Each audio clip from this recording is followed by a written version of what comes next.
Hello everyone. तो आज हम पढ़ने वाले हैं ऑर्गेनिक केमिस्ट्री का कुछ बेसिक प्रिंसिपल्स जो कि क्लास 11th में है। तो इसमें जो बेसिक्स पढ़ने के लिए हम कुछ क्वेश्चंस के साथ जाएंगे और इस क्वेश्चन को समझने के लिए हमें पहले यहाँ पर ये समझना होगा कि सिग्मा बॉन्ड और पाई बॉन्ड क्या होता है, क्योंकि हमने अब तक वो चैप्टर कंप्लीट किया नहीं है जिसमें ये दो टॉपिक्स कवर होते हैं। तो मैं पहले इसे थोड़ा सा ब्रीफली एक्सप्लेन कर देती हूँ, उसके बाद हम इस क्वेश्चन में आएंगे।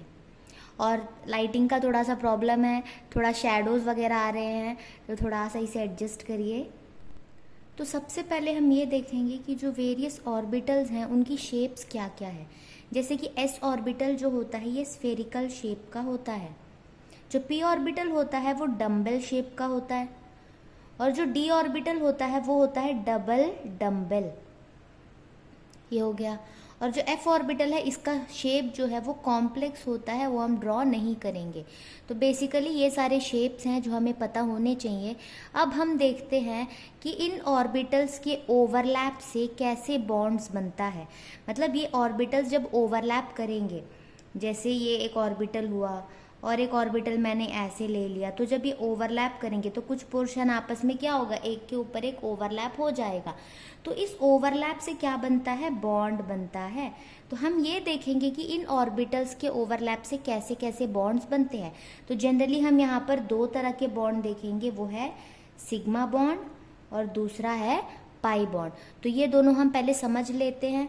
ये मैं क्यों बता रही हूँ, क्योंकि आपको ये काम आएगी आगे, यानी कॉन्सेप्ट्स को समझने के लिए। क्योंकि ऑर्गेनिक में कभी बात होती है कार्बन के इर्द गिर्द जो भी बॉन्ड्स होते हैं वो सिग्मा बॉन्ड है या पाई बॉन्ड है, या जो कार्बन है उसकी हाइब्रिडाइजेशन क्या होती है।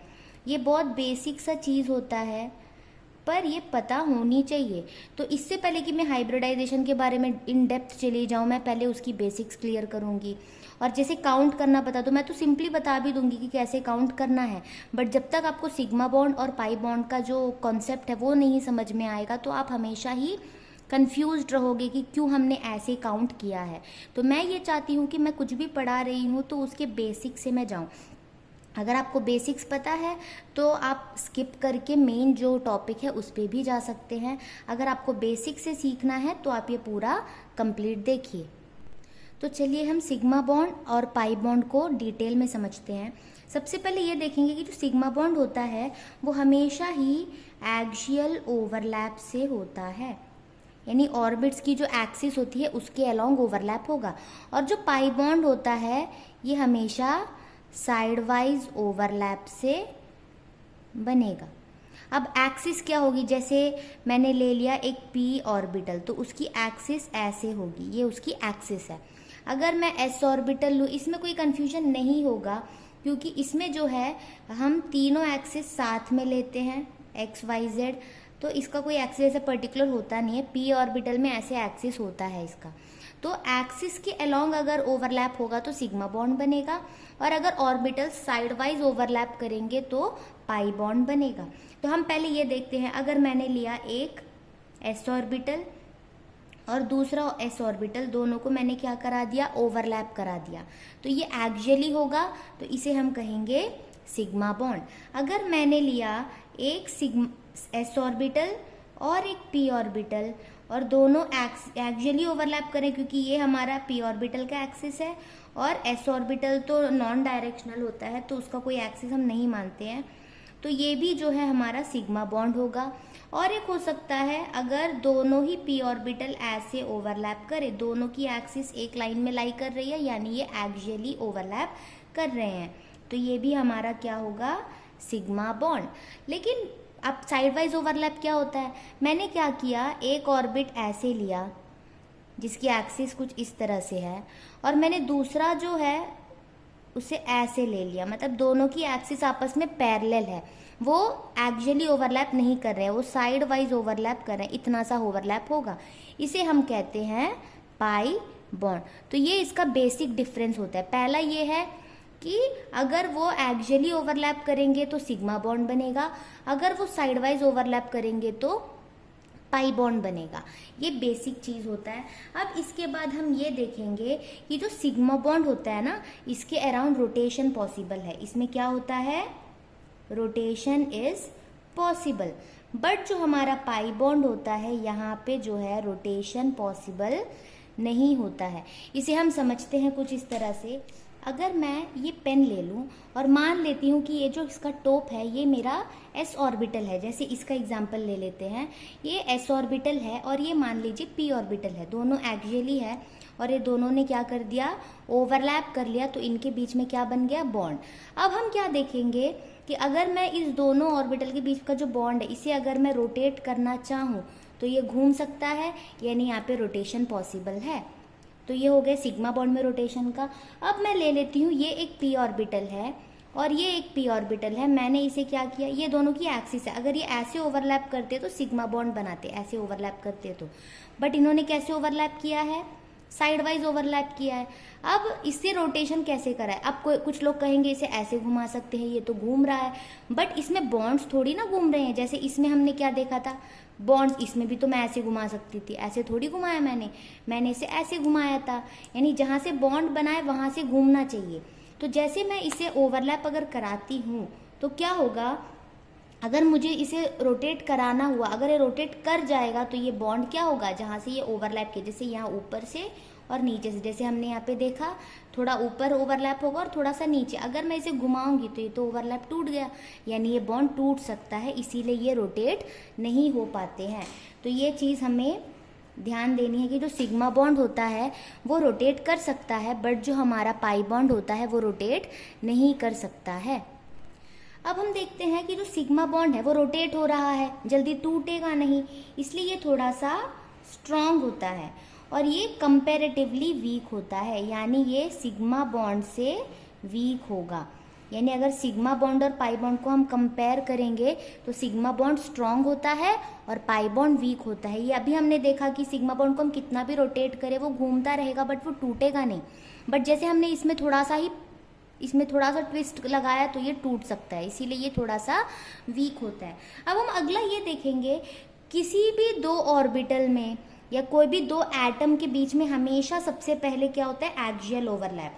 तो हमेशा ये जो होता है फर्स्ट सिग्मा बॉन्ड फॉर्म्स, यानी सिग्मा बॉन्ड हमेशा पहले फॉर्म होता है। अगर कहीं पे भी आपको एक बॉन्ड दिख रहा है तो वो हमेशा ही सिग्मा बॉन्ड होगा, और ये जो होता है फॉर्म्स आफ्टर सिग्मा बॉन्ड, यानी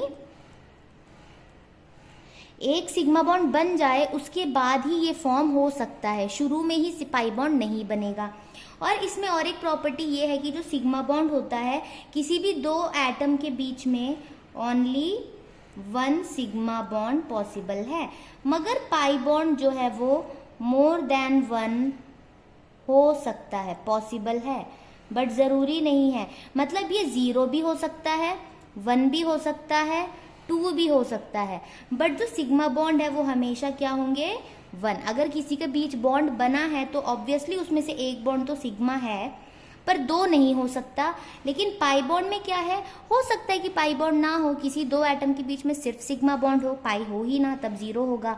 हो सकता है किसी दो एटम के बीच में एक पाई बॉन्ड हो, या फिर ये भी हो सकता है कि किसी दो एटम के बीच में 2 पाई बॉन्ड हो, ऐसे हम देखते हैं। तो इससे हमें एक चीज़ समझ आ जाएगी कि अगर मान लो कार्बन और कार्बन के बीच में एक ही बॉन्ड बना है तो ये हमेशा ही क्या होगा, सिग्मा बॉन्ड। अगर कार्बन और कार्बन के बीच में 2 बॉन्ड बना है तो मैंने बताया कि सबसे पहले सिग्मा बॉन्ड ही बनता है, तो ये पहला जो बॉन्ड है वो सिग्मा होगा। अब एक सिग्मा बन चुका, 2 सिग्मा हो नहीं सकता, तो सिग्मा के बाद कौन बनता है, पाई बनता है, तो अगला जो है वो पाई बॉन्ड होगा। अब उसके बाद हम देखेंगे अगर कार्बन और कार्बन के बीच में ट्रिपल बॉन्ड हो तो सबसे पहले तो सिग्मा बॉन्ड ही बनता है, तो एक तो सिग्मा बॉन्ड कंफर्म होगा, बट सिग्मा बॉन्ड एक से ज़्यादा हो नहीं सकता, तो बचा हुआ 2 क्या होगा, पाई बॉन्ड। ऐसे हम देखते हैं। बट और एक केस ऐसे आता है अगर कार्बन और कार्बन के बीच में 4 बॉन्ड हो, जो कि पॉसिबल नहीं है, किसी और मेटल्स के बीच में होता है, जैसे मॉलिब्डेनम के बीच में ऐसे होता है। तो यहाँ पे हम क्या देखेंगे, अगर 4 बॉन्ड है तो उसमें से एक तो सिग्मा है, हमने पढ़ रखा है, तो बाकी जो 3 है उसमें से 2 जो होंगे वो पाई होंगे, और जो लास्ट 4th है उसे हम कहते हैं डेल्टा बॉन्ड। ये बस नॉलेज के लिए याद रखिए। तो कभी भी किसी 2 एटम के बीच में एक बॉन्ड है तो वो ऑलवेज सिग्मा होगा, 2 बॉन्ड है तो एक सिग्मा और एक पाई होगा, अगर 3 है तो एक सिग्मा और 2 पाई, और अगर 4 है तो एक सिग्मा 2 पाई और एक डेल्टा बॉन्ड होता है। तो अब हम चलते हैं हमारे क्वेश्चन में जो हमने शुरू में देखा था, जिसे सॉल्व करने के लिए हमने इतना कुछ पढ़ा है। अब उस क्वेश्चन को हम सॉल्व करते हैं। चलो अब देखते हैं। हमने देख लिया कि सिग्मा बॉन्ड और पाई बॉन्ड क्या होता है, और इस क्वेश्चन में हमसे बोला गया है कि इस पूरे मॉलिक्यूल में कितने सिग्मा बॉन्ड है और कितने पाई बॉन्ड है। तो सबसे पहले तो हमें इसे ओपन करके लिखना होगा। तो हमें क्या दिख रहा है, HC, यानी ये जो हाइड्रोजन है ये कार्बन के साथ अटैच्ड है। तो मैं इसे ऐसे लिखूंगी H सिंगल बॉन्ड C, क्योंकि हाइड्रोजन एक ही बॉन्ड बनाता है। उसके बाद ट्रिपल बॉन्ड दिया हुआ है तो हम ट्रिपल बॉन्ड लिखेंगे। उसके बाद दिया हुआ है C, तो वो C हम लिख लेंगे।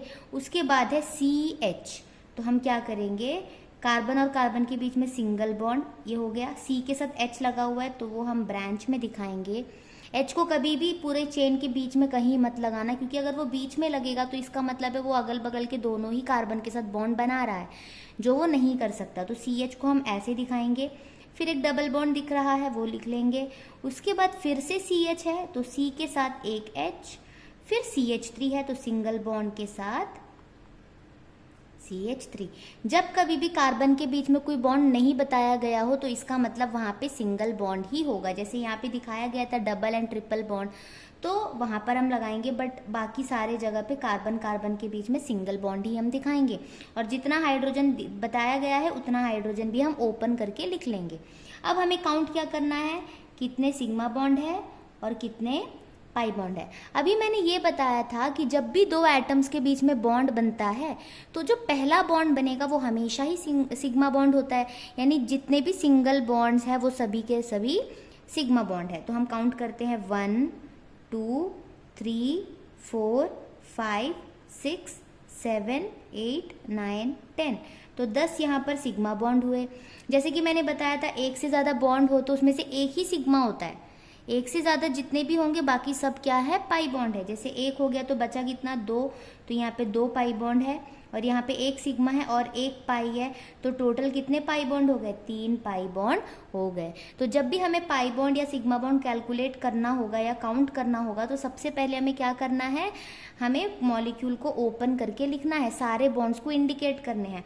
कुछ लोग क्या करेंगे, बॉन्ड हमें दिख रहा है यहाँ पे 3 है, उसमें से एक सिग्मा है 2 पाई है, इसमें 2 बॉन्ड है, एक सिग्मा एक पाई, तो चलो काउंट करके लिख देंगे सिग्मा 2 और पाई 3। तो बाकी ये सब तो बॉन्ड ही तो है ना, इसे क्यों हम मिस कर रहे हैं, ये भी तो हमें लिखना है। इसीलिए हम पहले सारे हाइड्रोजन्स को भी ओपन करके लिखेंगे, उसके बाद ही हम काउंट करेंगे। चलो अगला क्वेश्चन देखते हैं। मैंने ट्राई किया है कि इस टॉपिक में टेक्स्ट बुक के जितने क्वेश्चन हैं वो सब मैं करा पाऊँ, तो आप ये चेक कर लीजिए। तो ये है हमारा सेकेंड पार्ट। अभी मैंने फर्स्ट क्वेश्चन में आपको बता दिया है, तो पहले आप इसे खुद से ट्राई करिए वीडियो पॉज करके, उसके बाद अगर नहीं हुआ तो इसमें चेक करिएगा। तो हम यहाँ देखेंगे CH2, तो मतलब है इस कार्बन में 2 हाइड्रोजन लगे हुए हैं, तो मैं इसे ओपन करके लिख दूंगी। उसके बाद है डबल बॉन्ड, तो वो डबल बॉन्ड लगा दूंगी। फिर है कार्बन, फिर डबल बॉन्ड, फिर है CH को कैसे लिखेंगे, C सिंगल बॉन्ड H, ये हो गया। उसके बाद CH3 है तो हम लिखेंगे CH3, यानी 3 हाइड्रोजन हमने यहाँ पे लगा लिया। अब सिग्मा बॉन्ड कैलकुलेट करना है और पाई बॉन्ड कैलकुलेट करना है। तो सिग्मा कितने होंगे, 1 2 3 4 5 6 7 8 9, सिंपल सा है, जितने भी बॉन्ड्स है सब काउंट करेंगे एक एक। और पाई कितने हैं, सिग्मा को छोड़कर 1 और 2, तो ऐसे हम काउंट करेंगे।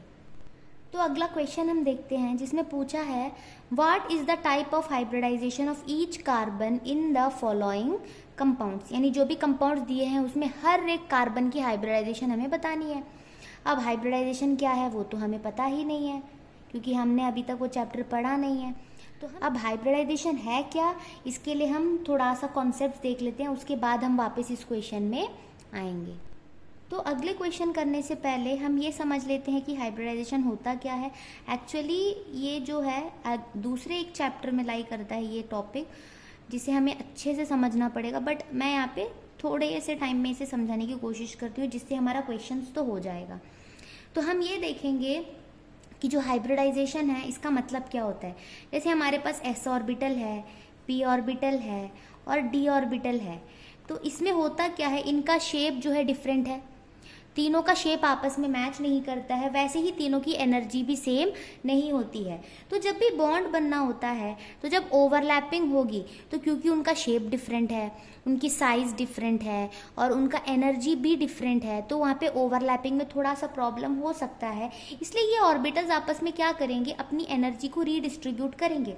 जैसे कि मान लो इसके पास मोर एनर्जी थी, ज़्यादा एनर्जी है, और इसके पास कम एनर्जी है, तो यहाँ पे होगा ये कि जिसके पास ज़्यादा एनर्जी है वो अपनी थोड़ी सी एनर्जी इसे ट्रांसफ़र कर देगा, और क्योंकि जब इनकी एनर्जी ट्रांसफ़र हो जाएगी तो वो एक इक्विवेलेंट एक शेप भी अटेन करेगा जो इन दोनों से तो बिल्कुल ही डिफरेंट होगा। जैसे कि इन दोनों का शेप है, अगर ये मिल जाएंगे तो इनमें ऐसे शेप का एक ऑर्बिट फॉर्म होगा। तो ये ना ही s ऑर्बिटल जैसा दिख रहा होगा ना ही p ऑर्बिटल जैसा, थोड़ा सा डिफरेंट हो जाएगा। अब क्योंकि ये एक है, क्योंकि यहाँ पे दो ऑर्बिटल ने ओवरलैप किया है तो हमारे पास दो होने चाहिए, तो एक ऐसे होगा तो दूसरा ऐसे होगा, तो ये दो ऑर्बिटल हमारे हाइब्रिडाइज होकर बन जाएंगे जो दोनों की इक्विवेलेंट एनर्जी का होगा।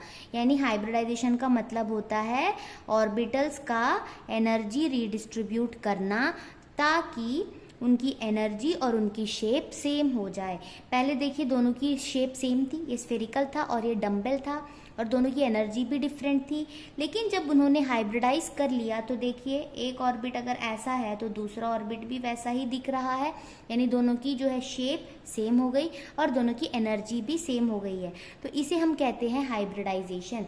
एक चीज़ हम यहाँ पे नोट करेंगे कि अगर हमारे पास एक s ऑर्बिटल और एक p ऑर्बिटल जब आपस में हाइब्रिडाइज होते हैं, यानी जब ये दोनों आपस में अपनी एनर्जी रीडिस्ट्रीब्यूट करते हैं, तो जो ऑर्बिट्स फॉर्म होंगे उसे हम कहते हैं sp hybrid orbitals. sp hybrid orbitals यानी एक s और एक p ऑर्बिटल ने अपनी एनर्जी को रीडिस्ट्रीब्यूट किया है। वैसे ही अगर मैं एक s ऑर्बिटल और दो p ऑर्बिटल को ले लूँ ऐसे, तो ये क्या बनेगा, हमारे पास तीन sp2 हाइब्रिड ऑर्बिटल्स बनेंगे। तीन क्यों, क्योंकि तीन ऑर्बिटल्स ने ओवरलैप किया है तो तीन बनेंगे, और ये s, ये p और ये p, तो s एक है और p दो है, तो sp2 हाइब्रिड ऑर्बिटल फॉर्म होंगे। और यहाँ पे क्योंकि दो ऑर्बिटल था तो दो sp हाइब्रिड ऑर्बिटल बनेंगे। अगर मेरा एक s ऑर्बिटल और तीन p ऑर्बिटल हो, इसे मैंने ऐसे क्यों बनाया है, a अगर x एक्सिस है तो ये y एक्सिस और ये z एक्सिस, तो तीनों p ऑर्बिटल अगर मैंने यूज़ किया है तो एक s ऑर्बिटल और तीन p ऑर्बिटल है तो sp3, तो ये sp3 हाइब्रिड ऑर्बिटल बनेंगे। और क्योंकि यहाँ पे चार ऑर्बिटल्स ने हाइब्रिडाइज किया है तो यहाँ पे चार sp3 हाइब्रिड ऑर्बिटल्स बनेंगे। अब इसके बाद और भी हो सकता है, एक s ऑर्बिट, तीन p ऑर्बिट और एक d ऑर्बिट अगर हो तो हम क्या लिखेंगे, sp3d ऑर्बिटल। वैसे ही अगर एक s ऑर्बिटल, तीन p ऑर्बिटल और दो d ऑर्बिटल हो तो क्या बनेगा, sp3d2। ऐसे हम लिखते हैं। अब कुछ शेप्स देख लेते हैं हर एक हाइब्रिडाइजेशन से रिलेटेड। जैसे कि मैंने बताया एक s ऑर्बिटल और एक p ऑर्बिटल मिलकर बनता है sp हाइब्रिड ऑर्बिटल। ये हमने अभी देखा कि s ऑर्बिटल और p ऑर्बिटल से क्या बनता है, sp हाइब्रिड ऑर्बिटल। तो यहाँ पे दो ऑर्बिट है तो ये दोनों ऑर्बिटल क्या करेंगे, आपस में मैक्सिमम डिस्टेंस अटेन कर कर बीच में 180 डिग्री का एंगल बनाएगा, और इस शेप को हम कहेंगे लीनियर। ये क्लियर है। अब इसके बाद क्या था, एक s ऑर्बिटल एंड दो p ऑर्बिटल अगर कंबाइन होंगे तो क्या बनेगा, sp2 हाइब्रिड ऑर्बिटल। और यहाँ पर तीन ऑर्बिटल है तो हम क्या देखेंगे, पहला ऑर्बिटल अगर ऐसे है तो दूसरा ऑर्बिटल ऐसे लाई करेगा और तीसरा ऑर्बिटल ऐसे लाई करेगा, यानी ट्रायंगल के तीन वर्टिसेस की तरह। तो यहाँ पे एंगल होता है 120 डिग्री और इस शेप को हम कहते हैं ट्राइगोनल प्लेनर। और अगर एक s orbital and 3p orbital है तो क्या बनता है sp3। टोटल यहाँ पे 4 ऑर्बिटल्स है ना, तो यहाँ पे क्या होगा, एक ऑर्बिटल ऐसे है, बाकी 3 को हम ऐसे दिखाएंगे, 1 2 3, जिसमें से होता ये है कि ये जो 3 ऑर्बिट है ना, ये नीचे पिरामिड जैसे होते हैं और ये ऊपर लगा होता है, यानी कि ये 3 ऐसे नीचे पिरामिड जैसे हैं और एक ऊपर है, तो इसे हम कहते हैं टेट्राहेड्रल ज्योमेट्री। ये होता है टेट्राहेड्रल ज्योमेट्री। अब उसके बाद क्या है, एक s ऑर्बिटल और 3 p ऑर्बिटल और एक d ऑर्बिटल हो तो मैंने क्या बताया, sp3d। तो टोटल यहाँ पे 5 है ना, तो 5 कैसे लाई करेंगे, देखिए पहले क्या होगा, जो 3 ऑर्बिटल्स हैं वो ट्रायंगल के 3 वर्टिसेस में लाई करेंगे, एक ऑर्बिटल ऊपर और एक ऑर्बिटल नीचे। इसे हम मतलब ये तीनों एक प्लेन में होंगे, ये 3 एक प्लेन में हैं। और जैसे कि मान लीजिए ये 3 ऑर्बिटल जो है हमारे बोर्ड पर है और ये जो ऑर्बिटल है ये बोर्ड के ऊपर है और ये जो है वो बोर्ड के नीचे है, इसे हम कहते हैं ट्राइगोनल बाइपिरामिडल। अब आखिरी हम देखेंगे, एक s ऑर्बिटल है मान लीजिए, 3 p ऑर्बिटल है और 2 d ऑर्बिटल है, तो इससे क्या बनेगा, sp3d2। टोटल 6 है ना, तो 6 में से जो 4 होंगे वो एक प्लेन में स्क्वायर जैसा होगा, 1 2 3 और 4, मतलब ये चारों एक प्लेन में लाई करेंगे, एक अबव द प्लेन होगा और एक बिलो द प्लेन होगा और सबके शेप जो है वो सेम होंगे।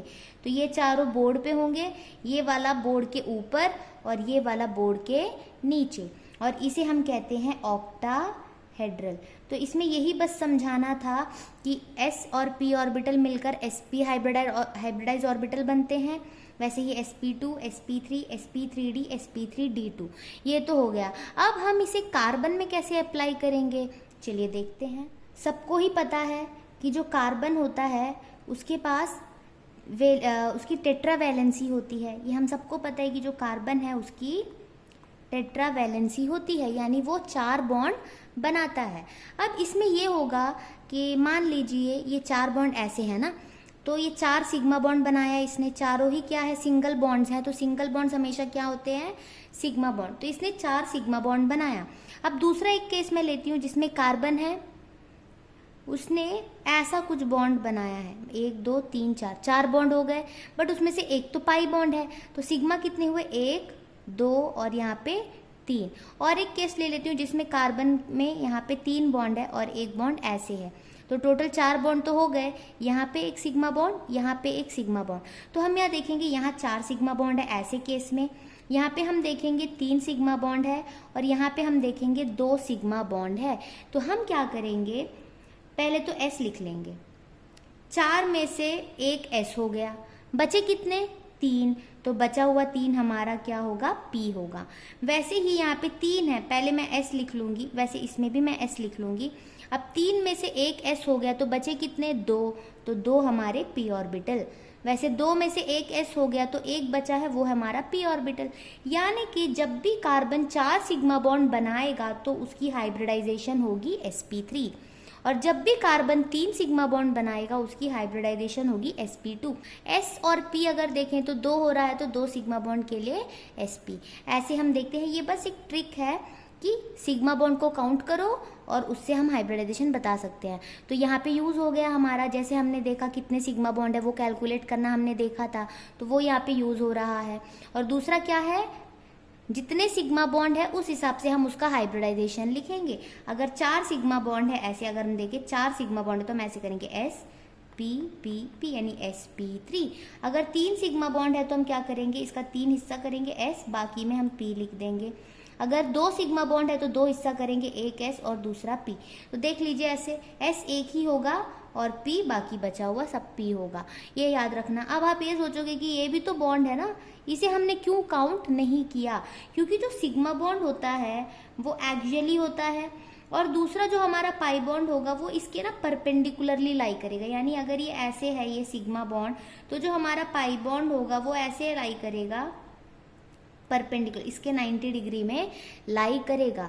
तो यहाँ पे हम ये देखेंगे कि जो सिग्मा बॉन्ड जो बनता है ना, वो वाले ऑर्बिटल्स हाइब्रिडाइज करते हैं, बट इन्हें हाइब्रिडाइज करने की कोई नीड नहीं होती है। इसलिए जब भी हम देखते हैं पाई बॉन्ड, तो पाई बॉन्ड जिस भी ऑर्बिटल से बना होगा वो ऑर्बिटल कभी हाइब्रिडाइज नहीं होते हैं, सिर्फ सिग्मा बॉन्ड बनने वाले ऑर्बिटल्स ही हाइब्रिडाइज करते हैं। इसीलिए हम सिर्फ सिग्मा बॉन्ड को काउंट करेंगे और उस हिसाब से हम क्या करेंगे, अपना हाइब्रिडाइजेशन बताएंगे।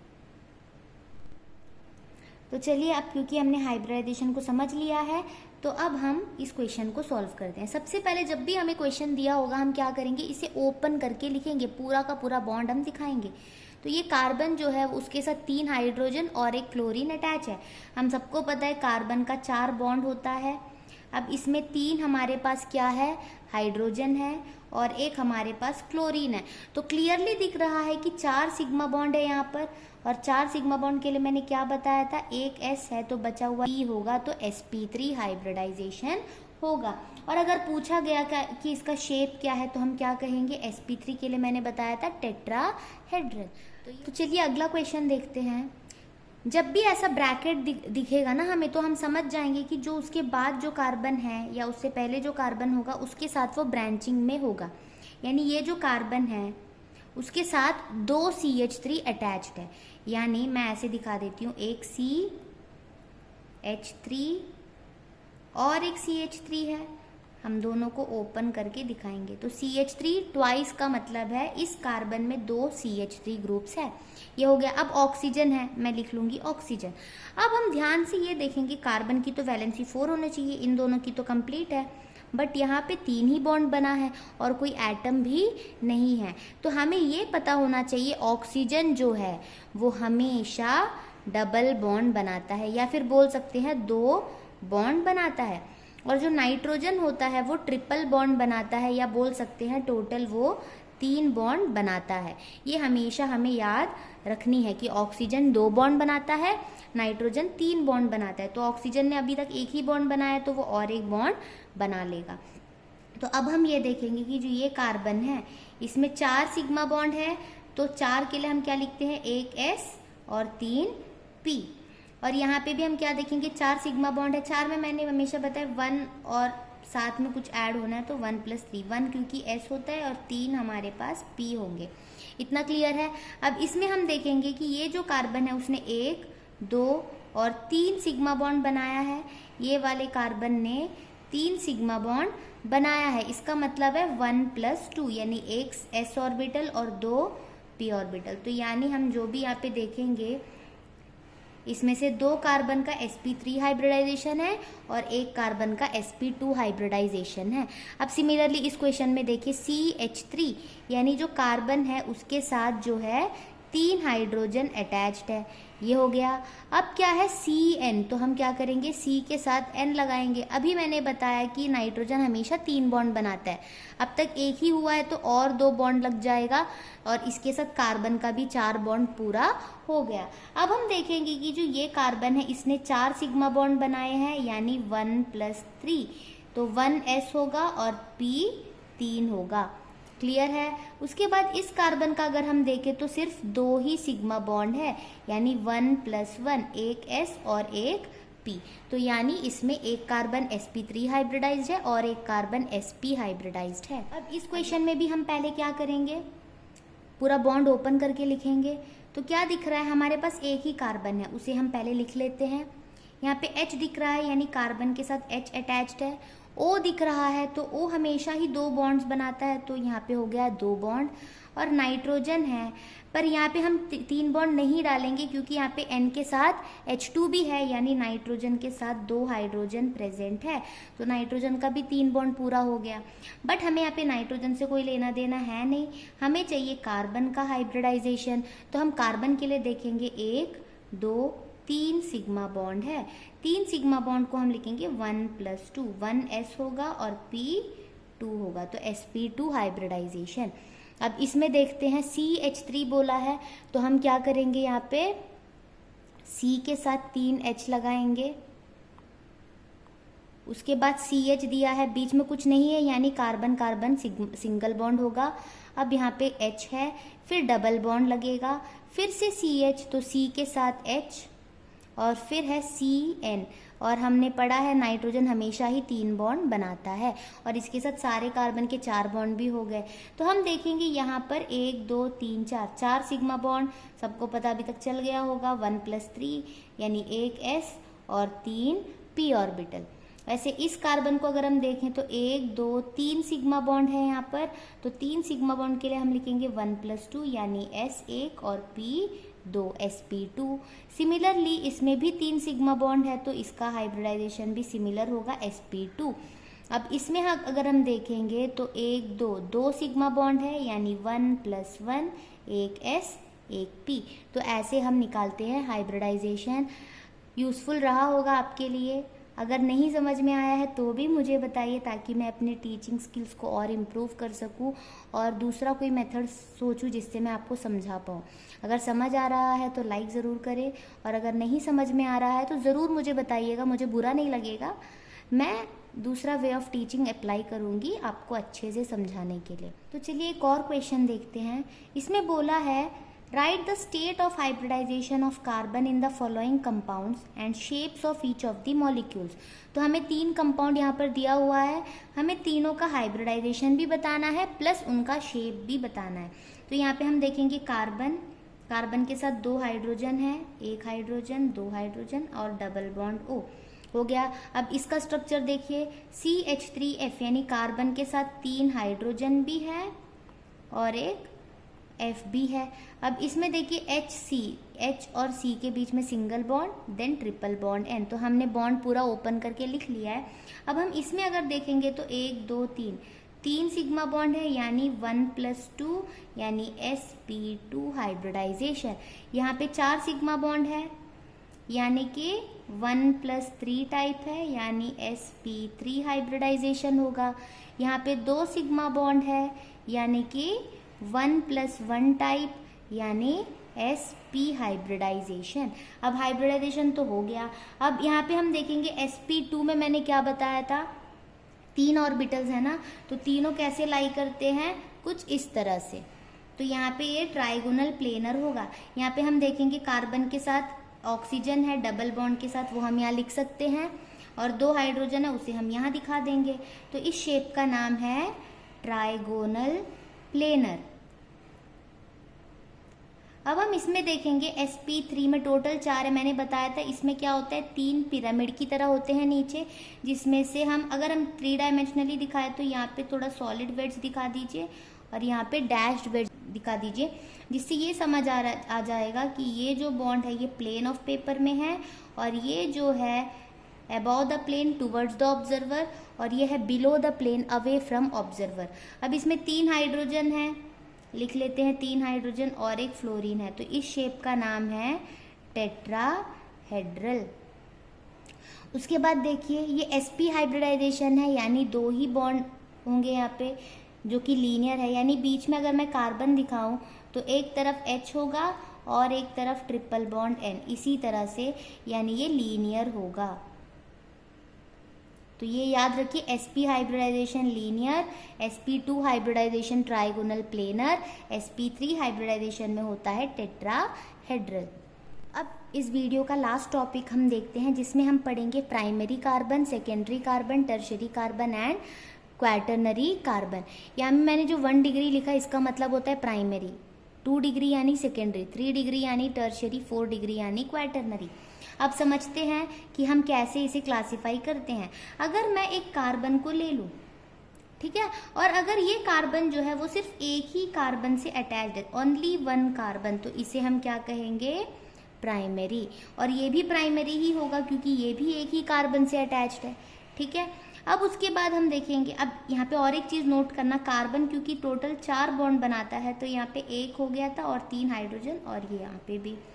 सेकेंडरी में हम क्या देखेंगे, जो भी कार्बन का हम बात कर रहे हैं वो 2 कार्बन से अटैच्ड होगा, कुछ इस तरह से, यानी जो कार्बन है वो 2 कार्बन से अगर अटैच्ड है तो इसे हम कहते हैं सेकेंडरी कार्बन।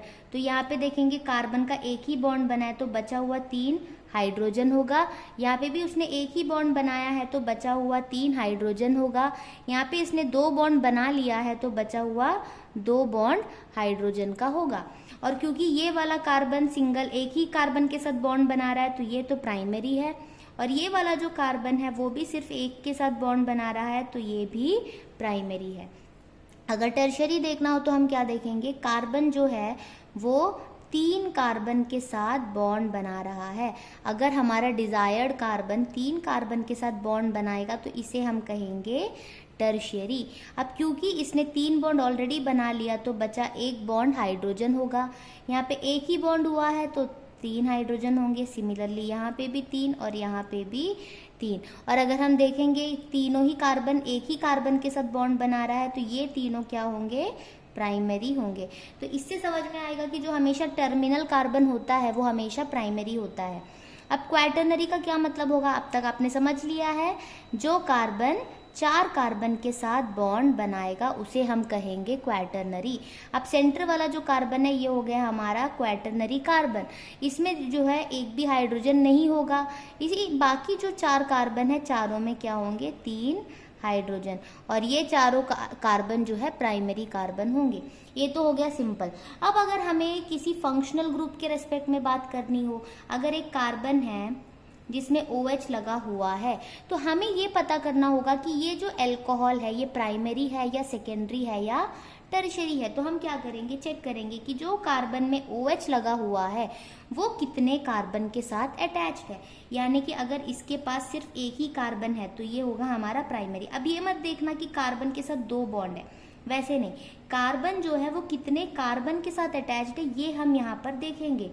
यानी जिस भी कार्बन में फंक्शनल ग्रुप लगा है वो वाला कार्बन कितने कार्बन के साथ अटैच्ड है। एक के साथ अटैच्ड है तो प्राइमरी होगा। अगर ये कार्बन जिसके साथ OH अटैच्ड है वो 2 कार्बन के साथ अटैच हो रहा है तो इसे हम कहेंगे सेकेंडरी। और अगर ये कार्बन जिसमें OH लगा हुआ है वो 3 कार्बन के साथ अटैच्ड है तो इस कार्बन को हम कहेंगे टर्शियरी। यहाँ पे क्वैटरनरी नहीं होता है क्योंकि ऑलरेडी एक पोजीशन फंक्शनल ग्रुप ने ऑक्यूपाई कर लिया है। सिमिलरली अगर एक कार्बन है जिसमें हमारे पास मान लीजिए हैलोजन Cl अटैच्ड है तो ये भी, इसे भी हम क्या कहेंगे, प्राइमरी हैलोएल्केन तब कहेंगे अगर ये एक कार्बन के साथ अटैच्ड है। अगर इसमें Cl लगा हो और ये 2 कार्बन के साथ अटैच्ड हो तो ये हो जाएगा हमारा सेकेंडरी। और अगर इसमें Cl लगा हो और इसके साथ 3 कार्बन अटैच्ड हो तो इसे हम कहेंगे टर्शरी। यहाँ पे मैंने हाइड्रोजन बैलेंस नहीं किया है, ये बस एक कॉन्सेप्ट है जिसे समझाने के लिए मैंने ये बताया है। इसका यूज़ हमारे पास होगा जब हम ऑर्गेनिक केमिस्ट्री पढ़ेंगे क्लास 12th की। उसमें हर एक चैप्टर में प्राइमरी सेकेंडरी टर्शरी ये बहुत बार यूज़ होता है, तो वहाँ पे आपको इसका नॉलेज होना बहुत ज़रूरी है। और नोमेनक्लेचर के वक्त भी तो बहुत बेसिक सा ये टॉपिक है जो बहुत जगह पे यूज़ हो सकता है। और क्योंकि ये बेसिक टॉपिक है हर जगह पे इसे उतना इम्पोर्टेंस नहीं देते हैं, सब ऑलरेडी मान लेते हैं कि आपको ये तो पता ही होगा, इसलिए इसे अच्छे से कवर करिए ताकि जब आप कुछ इम्पोर्टेंट टॉपिक पढ़ रहे होंगे तब आपको इसकी वजह से प्रॉब्लम फेस ना करना पड़े।